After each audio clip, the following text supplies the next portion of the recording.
Saudara, perilaku kekerasan seksual pada anak di lingkungan pendidikan seolah tak henti mendera. Usai drama kasus Jombang di Mojokerto, Jawa Timur, seorang guru agama ditangkap karena melakukan kekerasan seksual terhadap 3 santri laki-laki yang masih di bawah umur.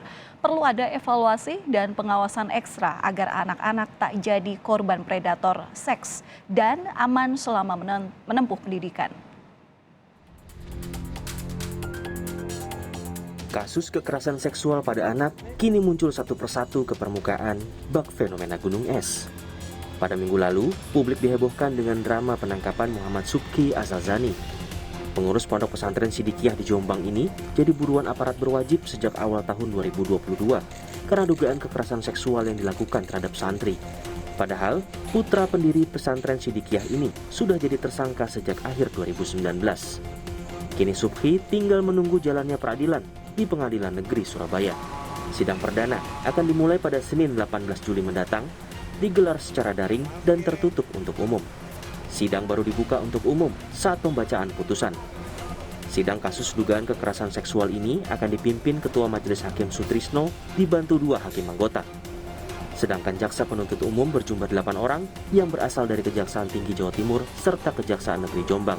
Terus untuk penetapan hari sidang dilaksanakan pada tanggal 18 itu hari Kamis.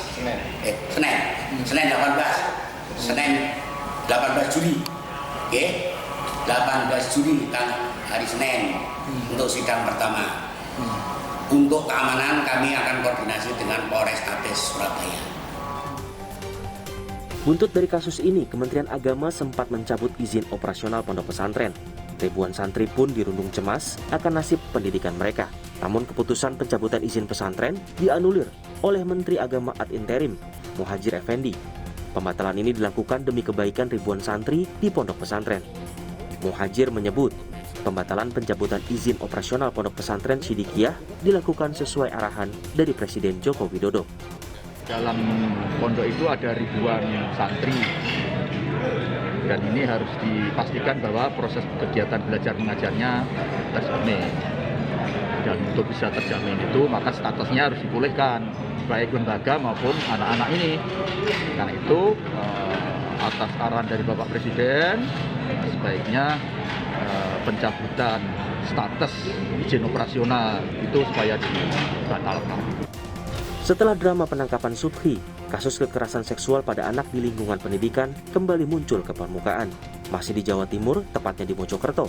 Seorang guru agama ditangkap polisi setelah melakukan kekerasan seksual terhadap 3 santri laki-laki yang masih di bawah umur. Tersangka Rudianto melakukan aksi bejatnya sejak awal Februari di tengah rutinitasnya mengajar. Semua kejahatan dilakukan setelah tersangka mengajak para korban ke kamarnya. Rudianto kini harus mendekam di balik jeruji setelah orang tua para korban melapor ke polisi atas tindakan kekerasan seksual yang dialami anak mereka. Tadi dipanggil oleh RD alias D ini untuk masuk ke dalam ruangan. Setelah kedua korban masuk ke dalam kamar, kemudian disuruh memijat RD alias D, dan tidak lama kemudian salah satunya disuruh keluar dan tinggal 1 orang. Saat ditinggal dalam kamar itulah pelaku berpura-pura menanyakan kepada korban apakah korban sudah akil balik atau belum. Pada saat setelah ditanyakan apakah korban sudah akil balik atau belum, kemudian korban YSF dipertontonkan video porno sampai akhirnya pelaku melakukan perbuatan asusila terhadap korban.